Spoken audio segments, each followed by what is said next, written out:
Just to give you a little brief, Megan Brooks is the chief investigator and a sworn law enforcement officer for the Will County State's Attorney's Office, High Tech Crimes Bureau. She told me not to read everything about her. It's amazing. Everything is in the program. But one of the most important things is Megan is also a single mom and on the front lines with her students or with her children as well, just like you are at home. So I think that's really important to come here and hear somebody that is in the same shoes you are. So if you could please welcome Megan Brooks.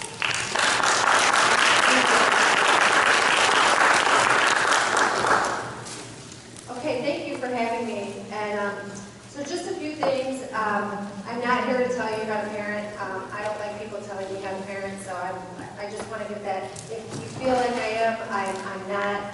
I'm just here to offer some suggestions and kind of give you some information. So just how many people in the room have high school kids, just by show of hands? Okay. And grade school? Okay. And middle school? Okay. Anybody have kids under kindergarten age, preschool? Okay. But you also have kids that are older? Correct? Yeah. Okay. And how many of your kids have electronic devices, just by show of hands? Everybody? Okay. All right, so as you know, I work for the State's Attorney's Office. I work for James Glasgow. I think that you probably all know who he is. He is our state's attorney for Will County, and he's the chief law enforcement officer for the county. And in 2012, as you probably all know, he was very busy with the Drew Peterson case and the Christopher Vaughn case. And he's very passionate about your safety, all the citizens of Will County's safety.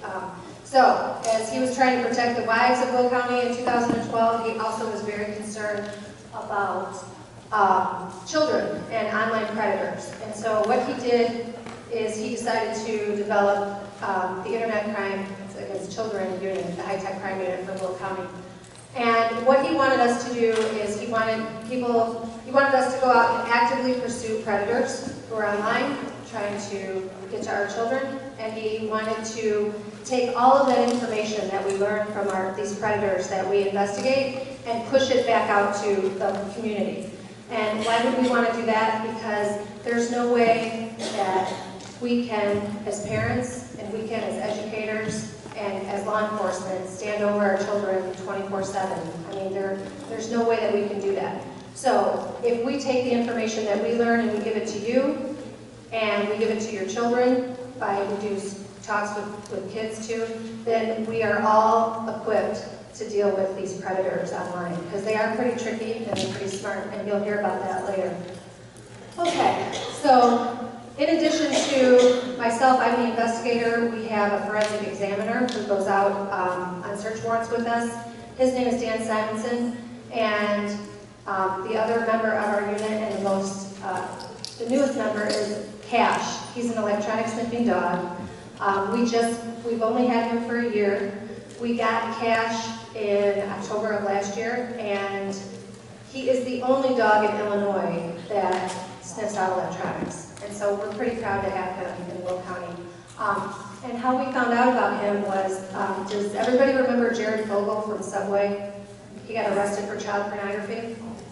So when that case hit the news, what happened in the Jared Fogle case is that they couldn't find the child pornography. So they called out an electronic sniffing dog because the guy that trains them is in Indiana, where Jared Fogle was. And this guy came out with his dog and he went through the house, and the dog actually sniffed out the electronic thumb drive that the child porn was located on. And when James Glasgow found out about that, he was ecstatic and said, we're getting one of those dogs. So off I went to Indiana, and where I was trained, and where this dog was trained, and he's a pretty amazing dog. So he sniffs out the chemical that is in the electronic devices. So it's kind of like a bomb dog. He's food reward. He only eats when he finds a device. And so he eats 5 times a day, so I'm a busy girl. But he's pretty cool, so I just wanted to tell you about him. And then on to social networking. So how many of your kids are on social networking? If they have devices, my assumption is that they're on social networking. These are some pictures of some apps that you might have seen on your child's device. And how many of us have good kids? Our kids are basically good kids, right? I have good kids. All of our kids are good, right? So, and how many of you out there with our good kids think that our kids tell us everything? My kid's a good kid, he tells me everything. Okay, we got one. Anybody else? Kids tell you everything, basically? Okay, well, my only question back is, everybody sitting there, did you ask yourself this question? Did you tell your parents everything? No. And so it's not any different for your kids as it was for you and for me and everybody else. Your kids are not going to tell you everything. And they're especially not going to tell you stuff when they're not safe and when they think that they're going to get in trouble. And so if I can offer one piece of advice, and that is to stay tight with your kids' best friend. Because if your kid has a best friend, that best friend is going to come to you if that best friend has a relationship with you, and that best friend, if they are a good friend, is going to let you know that your child is in some kind of trouble or danger or is doing risky behavior, whatever it may be. So don't shut out your kids' friends. They need to be a part of your family just as tight as you are with your own child. You need to be as tight with their best friends, because that's where you're going to find out the information when you need to find it out. Okay. Quick video.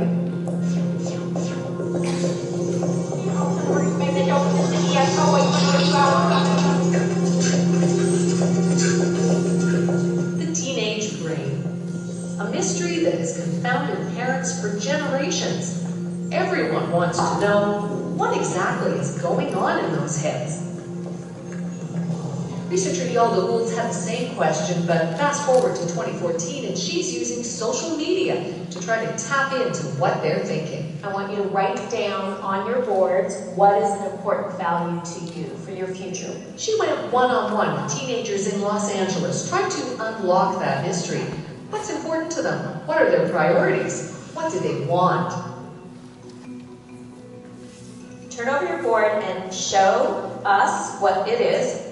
It used to be teenagers' #1 priority was to be part of the crowd, part of the community. Now, it's money, and that 4-letter word, fame. Chelsea Trotty is 10, and what rocks her world is this.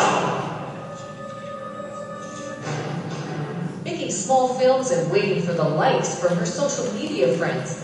It's all about the likes. Well, it feels really good to know that people appreciate my work, because I put a lot of work into them stuff, and so when they don't like it, I kind of feel bad. What's it like to be you and famous? Well, it's like I'm in with you, oh my gosh, and I'll just be really cool. So they all pay attention to you. Yeah. Not much difference with these grade 6 kids in Canada. Okay, let's see hands up for iPads and iPods. Who does texting? Or Instagram? Okay. On Instagram, people can comment like on your photos, like, oh, you look really pretty and stuff like that. Oh yeah, these kids love their likes too. Gives you a good feeling when someone likes the picture. I like it when people like my pictures. It makes me feel. And that's not all. The online world today's teenagers are living in may bring them the fame and fortune they crave, but it can also bring heartbreak and bullying. Amanda Todd, Mattea Parsons, Jamie Hubley. The list of victims grows. The dark side of the wired world. But neuroscientists in BC may have found answers in science. When you're engaged with your phone or something external, these areas that are involved in daydreaming and thinking about your own thoughts and feelings shut off. The answers may be in the brain. See that blue area of the brain? That's the area that learns empathy. What they found is that those areas that learn empathy are only active when you do nothing, when you daydream. And that's something today's teenagers don't do. Kids are constantly engaged with their technology, their phones and the internet. they're not activating these brain areas that are important for self-reflection and reflecting on other people and allowing that empathy to emerge. Do you guys daydream? Do you ever just kind of watch the clouds go by and not think about anything in particular? Yeah.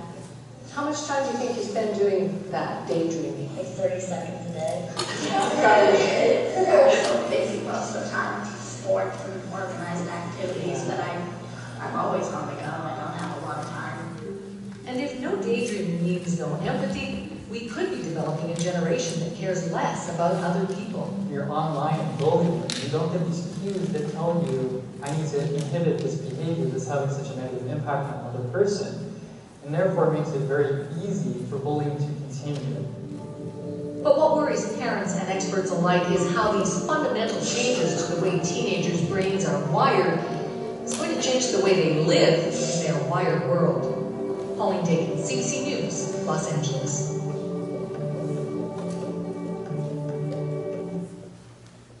Okay, so interesting little tidbit. So it's interesting that our kids need to daydream, right? And in this world, they're busy with sports, they're busy with homework, they're busy, and they're busy on their devices. So they really need to be able to set those devices down, and they need to sometimes just sit around and do nothing. It's okay.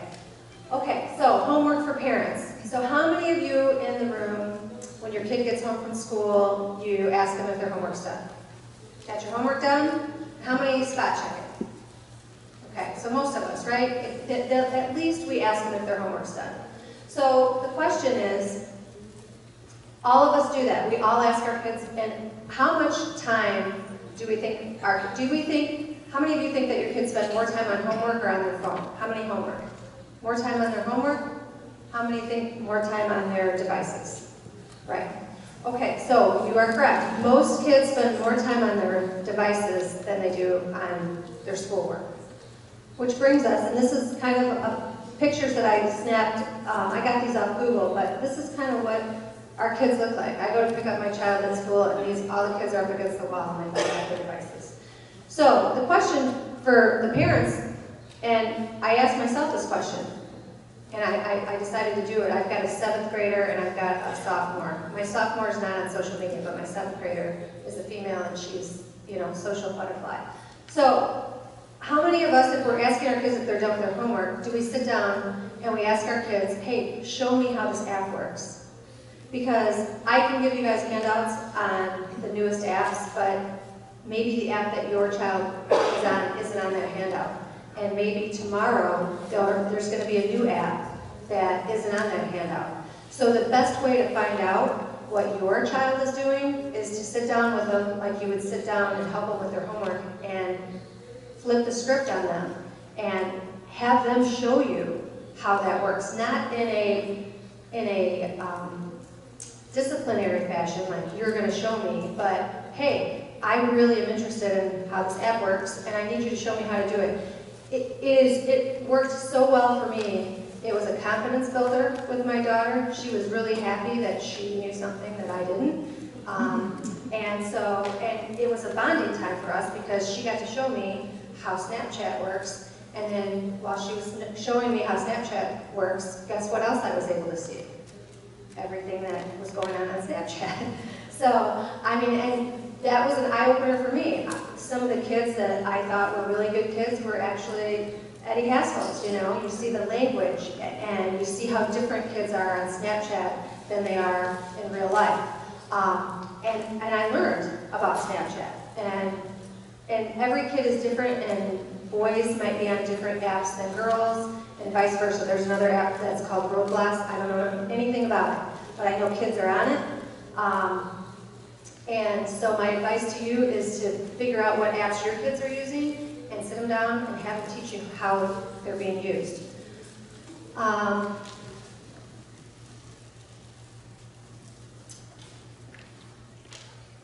Okay, next thing.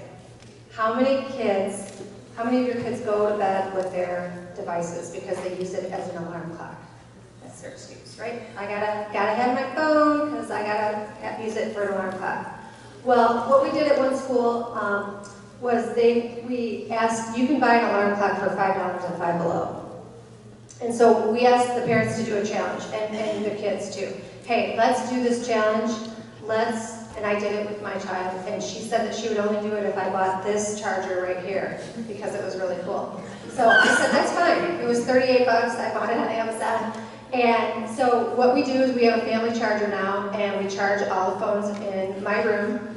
And we said, let's just try it for 2 weeks and see if it works. And I went to Five Below, and I let her pick out a $5 alarm clock, so that took care of the alarm clock situation. And in the morning of the first 2 weeks, and we don't do it anymore, but every morning, and I did it with my phone too, we went over who Snapchatted you in the middle of the night. From 10 p.m. to 5 a.m., let's go through your Snapchats and let's go through your messages. And it's amazing how many kids are Snapchatting in the middle of the night. And what do kids, we just learned, what do kids need most? Sleep, right? Because their brains are developing. But these kids aren't sleeping. So, I don't really know. And the other thing that you might learn, and what I learned, is there are other devices that are in your children's rooms that they can get online with, like Nintendo DS's and iPods. And so just because their phone is charging in your room doesn't mean that they're not in your room on the device in the middle of the night. So just a suggestion that you could try. It was kind of a fun thing for me to do because I didn't know if my kid was on the phone in the middle of the night or not, because I'm in my bed sleeping and she's in her bedroom sleeping. And it was interesting to see who was, and you know, they Snapchat about nothing. So it's kind of crazy. But anyway, okay, so moving on. So now I'm going to give a few examples of some cases that we did, and we learned a lot about these cases. And so this is what Jim Glasgow wants us to do. We want to push this information out to you people so that you know the reality of what's out there. So this was a Plainfield case, so this was right kind of in your backyard. And it started out as a child pornography case where I observed this predator downloading child pornography from a network that I use in my office. And we go and I find out who it is, find out where he lives, and we all go out with the Will County Sheriff's Department and we execute a search warrant on the home. And we find this 26-year-old man who lives there, and he works at the local Best Buy, and he's an Xbox Live player, he likes gaming, and he is on the application Uvu. And so does everybody know what Uvu is? Show of hands, no? Okay, Uvu is like FaceTime or Skype, so it's a video chat. But it's a little bit different in that you can talk to several people and do video chatting. We've had issues in schools with kids video chatting on this site, and we had an issue here. So we go to the house, and in our minds, it's a regular child pornography, even though that doesn't seem regular to you. It's a regular child pornography case, but when we get in there, the forensic examiner finds a bunch of videos on this guy's computer that appear to be local kids, and videos of kids that are known to the area. And so we dig a little deeper, and what we find out about this gentleman is that when he would go in to work at Best Buy, he would work in the gaming section. And he was an Xbox Live guy. And so what do you do when you go into Best Buy with your child? Your child separates from you and goes to the gaming section. And there he was, unbeknownst to everybody. And so he met this little boy that we'll call Little Johnny, and they exchanged gaming tag numbers. And then he would approach Little Johnny's mom and say, hey, just so you know, I exchanged gaming tag numbers with your child. Is that okay if we game together on Xbox Live when I get off work? And Mom was very pleased that he was so polite, and she said, thank you for letting me know, and yeah, that's no problem. And so off they go. But this gentleman wasn't done yet. He was very polite and tells Mom, and by the way, I get a 20% discount at Best Buy, so if you see anything you like, let me know. Mom wants a new refrigerator. How does it happen? How do I get it? He said, let me buy it and I'll bring it to your house. So how does he get the refrigerator to the house? He has to give up the address, right? So now he's got one more piece of information. He's got Little Johnny's gaming tag number, and he's got an address. And he goes home and they start gaming. And what else does he do? He asks little Johnny, where are your parents at? Little Johnny says, oh, my parents are getting a divorce. They're fighting all the time. They're never home. Okay, so what does that tell the predator, right? Ding, ding, ding, it's perfect target. Parents are never home. You hungry? Would you like a pizza? How about if I send a pizza over to your house? You need help eating the pizza? And the next thing you know, he's over at the house. What else does he do? He goes on to Facebook, and he friends little Johnny on Facebook. And who else is little Johnny friends with on his Facebook and his Snapchat, right? A bunch of other 12 to 15-year-old little boys. So now he's not just friends with one 12-year-old boy, he's got all of his friends. And the other thing he did is he looked up his last name on Facebook, and he found boys. This particular guy was interested in boys from the ages of 12 to 15. So he found 12 to 15-year-old boys with his same last name and convinced them that he was related to them, and then became friends with them. And so when you're asking your kid, and you're going through their Snapchat and their Instagram, and you're saying, hey, do you know this person? How do you know this person? Well, these kids would say, well, yeah, that's so-and-so's cousin's brother's uncle. But do you know them? Have you met him in person? Because there's only one kid that really met this guy in person, and that's the kid that went into Best Buy. But sometimes kids will say that they know somebody when they've never really met them. So, takeaways, asking for your password. When I give the same presentation to kids at school that I'm giving to you. So when somebody asks for your password, you don't give it to them. I tell kids that all the time, not even your best friend, because your best friend today might not be your best friend tomorrow, and what are they going to do with your password? They're going to get on your Snapchat and they're going to exploit you. Asking about your personal information. So when a kid is online gaming, and he's all involved in gaming, they're asking him questions, and he's trying to game, and other people are asking him questions, and so he's giving out personal information. Where's your mom and dad? Oh, they're not home, they're always fighting, they don't care about me. And so don't ever give out personal information. Switching from gaming to social media, we already went through that. He got more victims that way.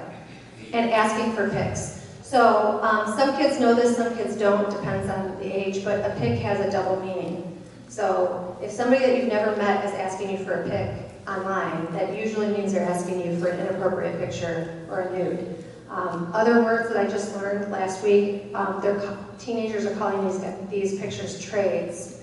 And that's when you actually know somebody that you go to school with and you do a trade, which means I'm going to send you a picture of myself naked, and now you send me a picture of yourself, and that's what they're calling trades now.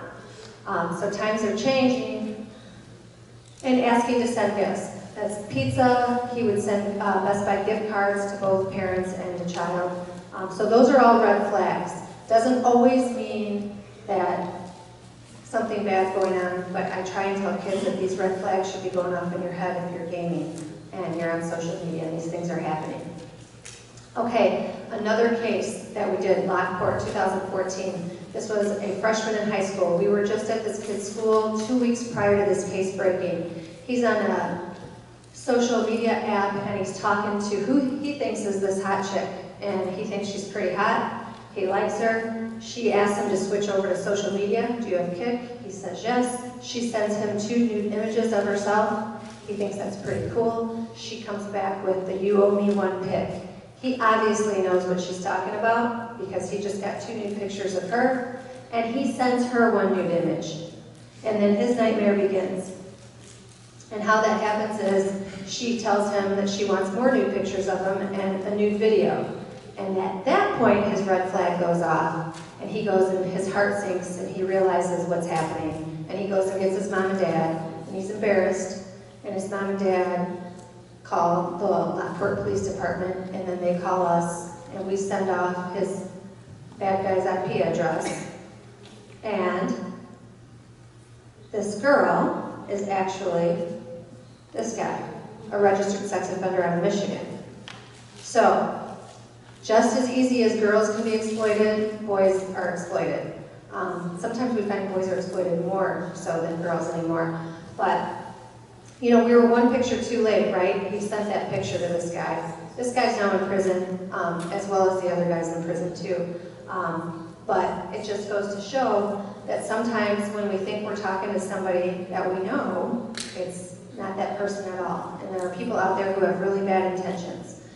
Okay, and this is an application that I just became aware of this year. So the guy that develops the computer software that I use to catch predators developed this app. And it's a free app, and you can go and you can download it tonight or whenever you want. It's called Send This Instead. This is not the answer to your children's problems, but it's a tool that they can have in their toolbox. And what it does is it provides them with an out, okay? What we're learning from kids is, and obviously their brains aren't developed, and so what we're hearing from kids is, well, I'm gonna send them a nude picture because I really like this guy. And if I don't send him a nude picture of myself, then so-and-so down the road is gonna send him one, and he's gonna like her more. And so that's really where their mind is at. And so they're under pressure because they want to be liked and they want to be accepted.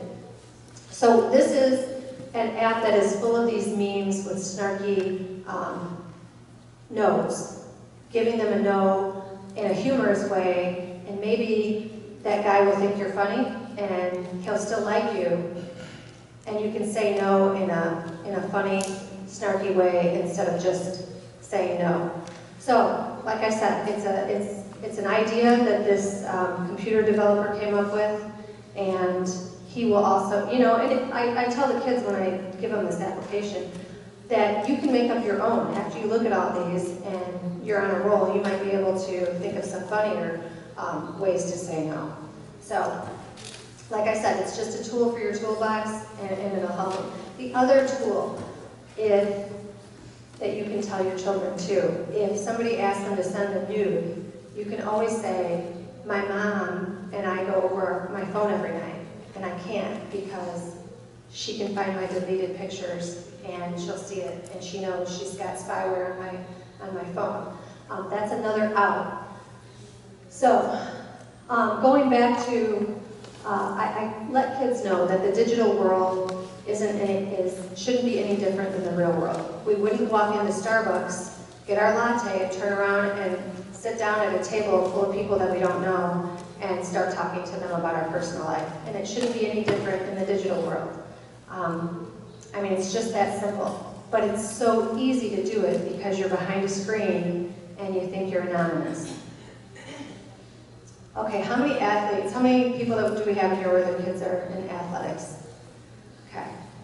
I'm going to show a quick video on social media and athletics. You have to think like a pro as a human being at an earlier age. You have a brand that you're selling, that's you. And we look at it in recruiting. It's amazing how many kids in recruiting will put things out there that, quite frankly, 5 years ago, 10 years ago, we didn't know about them. And now we do. And it's a topic of conversation. And to think that we're not going to find it out is just, it's naive. And it's hard for the parents because, you know, it used to be Facebook was real easy, right? Well, Facebook's for old people now. You know, if you're on Facebook, you're old. You know, and Twitter is going that way in a hurry. You know, and well, on Snapchat, and you're never going to be able to find it. Well, we outsource our monitoring of our social media, and they can find it. And I'm not going to say the team in the league that I did my research with, but they have a social media coordinator. He's Ivy League trained, IT, that has a position coach, basically, monitoring all the top draft picks across the board by their social media history and trends. And what came up to me in the study is this is going to make or break guys in the draft. If all things are equal, one area where you're not equal is your social media behavior. And why? Because you're naive enough to tell them that that's what you're doing. And just because you think I didn't friend you and I blocked you or whatever it may be, we can find your friends. And through your friends, we can find out what you do and who you associate yourself with. And unfortunately, at least at Northwestern, I don't want to speak for any other college coaches, if I go one step further than normal, I have to ask the position coach, the recruiting coach, why are we recruiting you? I don't quite understand how he fits what we're looking for when there's a red flag here. So you're going to go investigate it, and I want to know what the deal is. And until you can give me that answer, we're not going to progress. And that eliminates a lot of issues on the front. I'd rather have a one-day problem than a 4-year problem. And it makes my life a lot easier from a standpoint of managing 112 17 to 22-year-old young men that aren't the same, but have the same type of vision of wanting to be successful in life. And what I've come across in my time is it's typically not the young man himself, it's who he associates himself with. And that's the challenge, is he willing to step up and understand, you're unique, you have special talents, and not everybody that you've grown up with have those same talents. You've made great choices, you follow direction, but by associating yourself with these young people, they may bring you down. And it might not be indirect, it may be just because of jealousy. And that's really hard to deal with when you cut ties with buddies you've been friends with since kindergarten. And that's what you have to do. You have to educate them into that real sense. And then, like David said, you talk about Fortune 500 in America. How about future father-in-laws? They're going to Google you. You know, they're going to look you up later. I got boys, you know, I mean, I'm lucky you have girls, you know, so. So my life's pretty easy. I got a fist for those three knuckleheads. So, but that's where we're at today, and it's not changing. It's getting increasingly more difficult, and it's just about education. Okay, so I like that video for a number of reasons. I mean, it's right there. There it is. I mean, your digital footprint, and these kids have a lot of pressure on them today because everything they do, they're being recorded. Everything. I tell my kids, I don't care if you're in a public bathroom, you just should assume that you're being recorded and it's going to be on the internet later, because that's really the world that these kids are growing up in. And right, he's right. Future father-in-laws, employers are going to Google you. Predators are Googling people. Colleges are Googling people. I mean, everybody, I Google. When I find a bad guy and I'm doing my investigation, the first thing I do, one of my first investigative tools is to go to Facebook.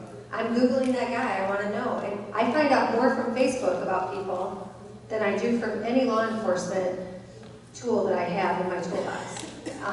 It's social media, and just Las Vegas, what just happened. I mean, the media is going crazy because this guy was not on social media. You can't find anything about him, and no one can believe it. But he's just he's just one of those strange characters, that we don't know anything about. But everybody else, we can usually find something about if you look them up on social media. Dating. How many of us have kids who are dating? Okay, well, if you're not, they're going to be there at some point. So this is another quick video on sexting and things that are going on with kids who are dating.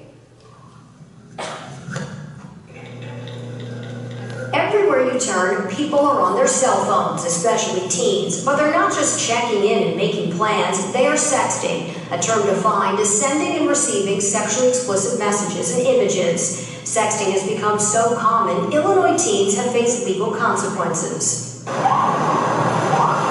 Within the past 3 years, there have been a number of high-profile sexting cases that have rocked local communities. In 2015, 4 students at Joliet Central High School were charged with child pornography after posting a sex video on the popular social media site Twitter.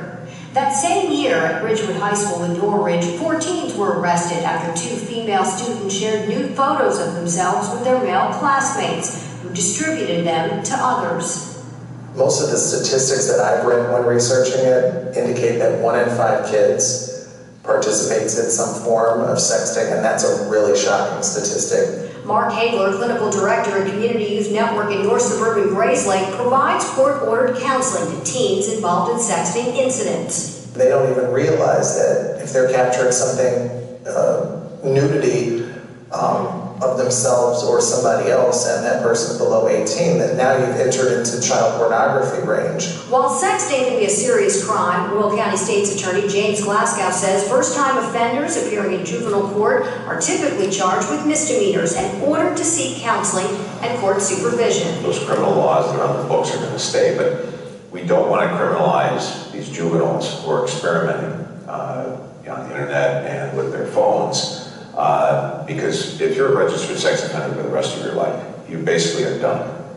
The Will County State's Attorney's Office has a team of experts who work with schools to educate kids on the dangers of sexting. They say the key is prevention, not criminal prosecution. Children today have a much different attitude towards relationships and sex because they've been exposed to so much at a young age. But it doesn't change the fact that they need to be more mature and more life experiences before they venture into that area. That area now includes popular video and instant messaging apps like Snapchat, Kik, and Whisper, which make it even easier for teens to distribute sexually explicit images through their phones. Some of them are even using vault apps designed to hide content from onlookers. Sarah Buchek is a lawyer for the Illinois Association of School Administrators and works as an advisor to schools facing sexting cases. She says schools must have up-to-date policies and educate students on the risks of sexting. I think that it's much more widespread than we would like, but I think that with the enhancement and the engagement of school districts in being proactive, I think we will eventually see this become something where students have a better grasp of what it is. We spoke to a group of teens who say sexting has become the norm. I think adults do kind of make too much out of it because for us it's common, but for adults it's like because they're older and like things like that didn't happen when they were young.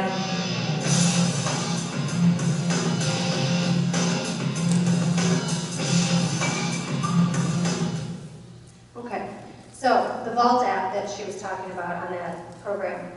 So if you're doing your parent homework and you're going through their phone and you're asking them to show you how these certain apps work on their phone, and you notice that there are 2 calculators, you might want to ask, why are there 2 calculators on your phone?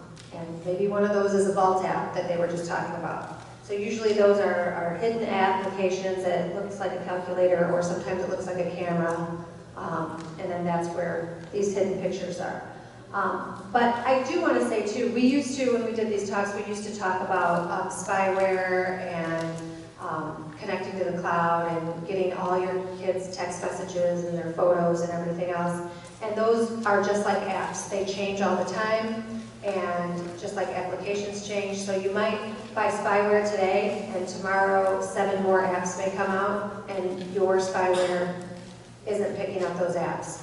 So we've kind of changed our talk up and to more of an open and honest approach, because no matter how much we think that we're smarter than our kids, they are smarter than us when it comes to technology. I mean, they're always going to find a way. I can ask my daughter to give me her password, she can give me her password, and 2 days later, or the minute she turns around for me, she can turn around and change her password in her phone. And I mean, I don't like to think that she would do that, but I think when we sit down and we go over it, we really want to know. It's not really about getting them in trouble or catching them doing something wrong. It's more about, I just want to know who you are. I want to know what you're about. I want to know who your friends are. I want to know what you talk about. And, you know, I want to be a part of your life. And so I think if we change our way of thinking, I think that we're going to be a lot better off. Okay. And the next is Amanda Todd. How many of us have heard of Amanda Todd before? How many have seen the video on Amanda Todd? Anybody? You've seen it? A couple people? Okay, I'm going to show the video. It's an 8-minute video. It seems like it's 20 minutes, but it's 8. It's really important, and it's near and dear to my heart, because Amanda Todd is, to me, she's everybody's kid. This all started when she was 12 years old. She went through a 3-year period. It was back in 2009. And now we have, how many people have Musical.ly? Their kids are on Musical.ly, 6th graders, 7th graders. Everybody likes Musical.ly. Okay, so back in 2009, we didn't have Musical.ly, we had YouTube, and Justin Bieber had just made it out there, and so everybody was on YouTube making music videos. That's what she liked to do. And she went online because she was getting bullied at school. She was learning disabled, but not bad, but she just, you know, kids picked on her.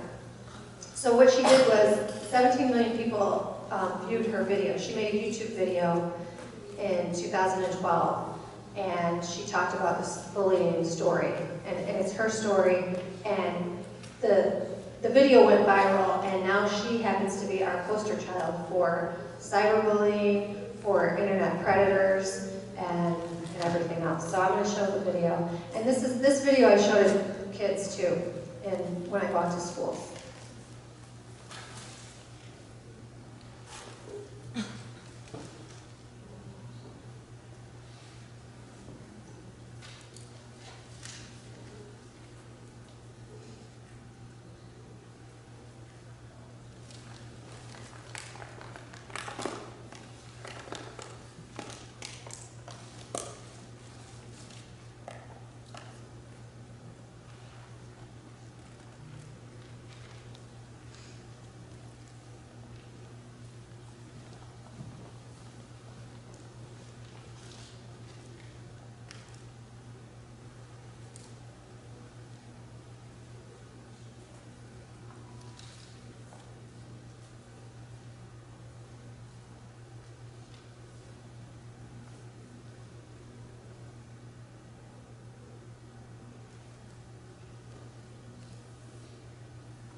Okay, pretty sad video, huh? So I show that to all the kids when I go to schools. And what I'd like to know now is, did anybody, the last Post-it note, she said, my name is Amanda Todd, but does anybody remember what the Post-it note prior to that last one said? Anybody remember? Go ahead. It said, I don't want to meet somebody. That's right. You get a challenge point. Home to get it. She said, I don't have anybody and I need somebody. And really, that's all. So a month after she made this video, she committed suicide. And she's 15 years old. And I've got a 12-year-old, and that could be my daughter, you know? And on the flip side, it could also be my daughter who wrote all those bad things about her too, right? So those are our kids. I mean, this is so close to home for me, and it should be close to home for all of you. And we don't know what the person next to us went through this morning or is going through. And so what I'd like you all to do, she made a mistake, and so she's not with us anymore. So I'd like you all to just close your eyes and think about the worst mistake you've ever made in your entire life. And then I'd like you to think about, if you had to tell somebody that mistake, who would you tell? Do you have somebody that would support you, that you can trust, and that's going to help you get out of this mistake? And I'd also like you to think about the last person that you would tell, because we all know somebody that we would never tell that mistake to, because that person is mean and would exploit you and make you feel bad about it. And so that's what we're dealing with. And then I ask you, where do you fall on that spectrum? Are you a good friend? And if somebody needed you, would you be there for that person? Or are you one of those people that just makes fun of people and nothing, you don't care about anybody but yourself? And so what I say to kids when we talk about this is, where do you fall on that spectrum? And if you're here and you're a mean kid and you think that's funny, you know, do you want to wake up and be the one that's responsible, or feel that you're responsible for somebody taking their life, or just even feeling bad? So if you're here on this mean spectrum, let's try and move ourselves up and try to be a little more compassionate, try and find a little more empathy. It goes back to that, we got to let our kids have time to daydream and feel empathy for each other, because it's not happening. I mean, this is real. This could be any one of our kids. So it's serious stuff, and I don't know other than to show you that video. I met Amanda Todd's mom. She did a training session at one of my trainings, and she still today has not seen this video. She plays the video and she walks out of the room and she comes back because she just can't take it. And she's had her master's degree. She was an educated woman, and she, in 2009, in her mind, she thought that these were just Amanda's peers that were doing this to her, when in reality, her peers were bullying her, and she was also being stalked online by an adult predator, which nobody knew till later. And I'm going to just show a little news clip that kind of gives a brief, it wraps up this story. Exclusive details tonight about a Dutch man who police say bullied and blackmailed Amanda Todd, a British Columbia teenager who killed herself 2 years ago. Now, as he faces multiple charges here and in the Netherlands, a joint investigation by the Fifth Estate and Dutch TV reveals the staggering details in the case against him, details that point to many more victims. Mark Kelly reports. Hey guys, it's Manna. I'm Like so many teenagers today, Amanda Todd lived much of her life online, making music videos, making new friends. But she would also make a mistake that had tragic consequences. The BC teen was urged to flash her breasts while people were watching online, and that's when a man calling himself Tyler Boo would pounce. He lived in the Netherlands, an ocean away but connected by the internet. Using her topless image, he would blackmail and bully her online for the 2 years leading up to her suicide. Little was known about Tyler Boo until earlier this year when Dutch police arrested a man named Aiden Coban. We now know that much of the case against him is built on a report by investigators from Facebook, an internal report obtained by the Fifth Estate. The findings are astonishing. Facebook's investigation claims the online stalker was using more than 90 different screen names and 86 different Facebook accounts to prey upon his victims. And his victims were many, according to the report. The suspect targeted more than 75 individual victims from around the world, though that number is likely to grow. As the investigation continues, the Fifth Estate has learned police are investigating 10 other victims here in Canada. The report also reveals details about how the stalker would torment Amanda, not only on Facebook, but on YouTube and online chat groups, demanding she strip for him online or he'd send her topless picture to her family and friends. You still think you're dealing with an amateur? You have until the end of the day before all hell breaks loose. So, 3 shows of 15 minutes and then I won't send. For a while, Amanda was defiant. Not gonna happen. Do you want to meet me? Come meet me right now. Or are you too scared? We showed the Facebook report to Amanda's mother, Carol Todd. It's a sick person. It's someone that's preying on innocent children, right? Someone who knew what he was doing.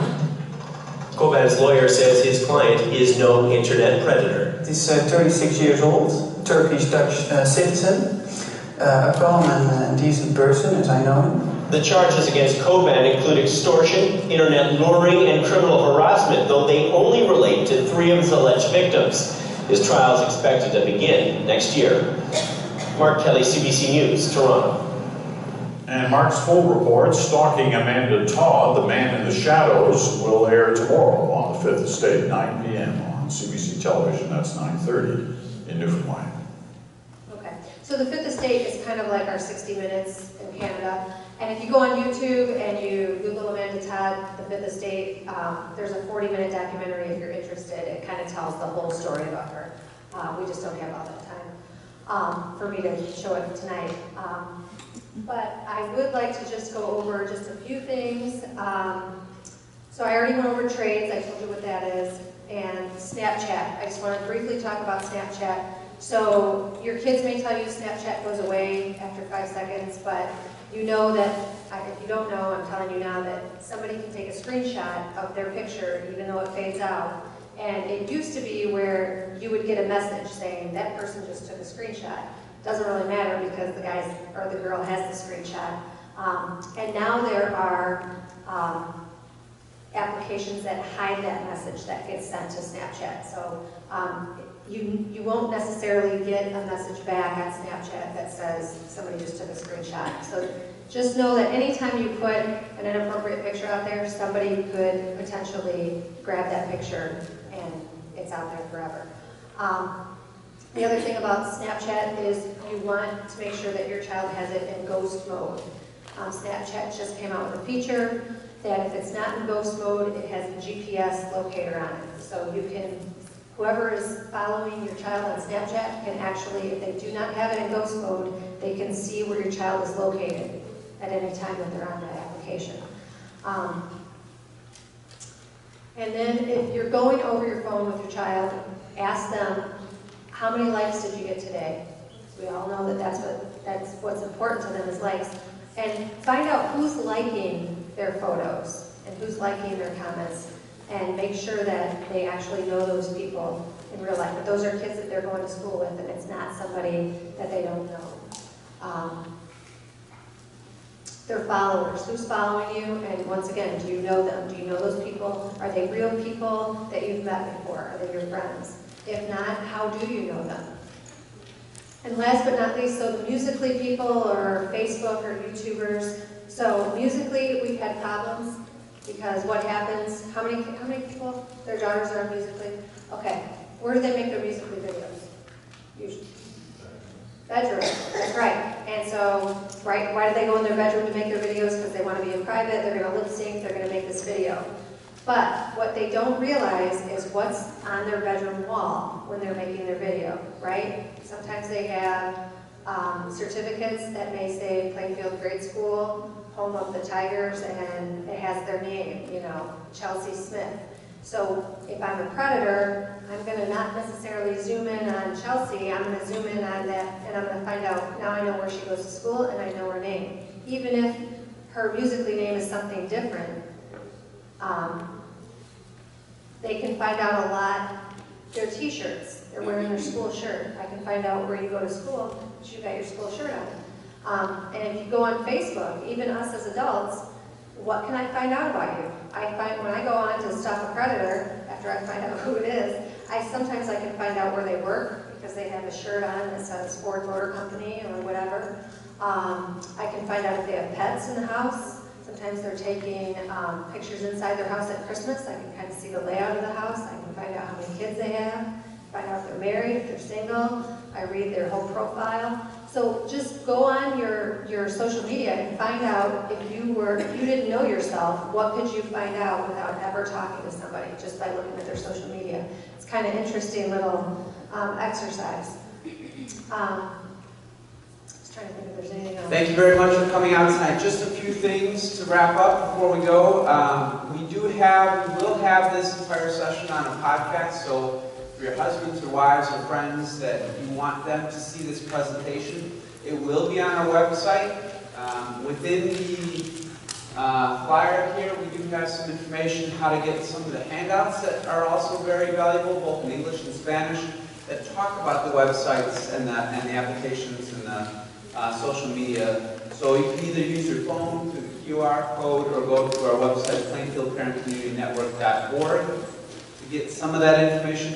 Also, in your flyer here is a survey. We use this information to help develop our series of speakers throughout the school year. So if you wouldn't mind filling that out and then leaving it at the front table for us. Again, we go through all this information and use it to better serve our committee. Speaking of committees, I want to just thank the people on the Plainfield Community Network Committee. Christine Belcastro, wave in the back, counselor at Plainfield East. Kathy Bertrand, social worker at Indian Trail. Jenny Hamby, parent in the community. Nicole Nepper is over there, and she is with Ride the Wave Wellness. Brian Sword, principal at Meadowview, couldn't be here tonight. And then Corey Warden in the back over there from Plainfield Counseling Center. So thank you to them. Our next event will be January 18th. We have tentatively scheduled that event to be around the idea of overscheduled kids and what impact that has on them. I have a parent of 3. They're running me crazy, going in a million different directions, and what that means for us as parents, but more importantly, what that means for our kids.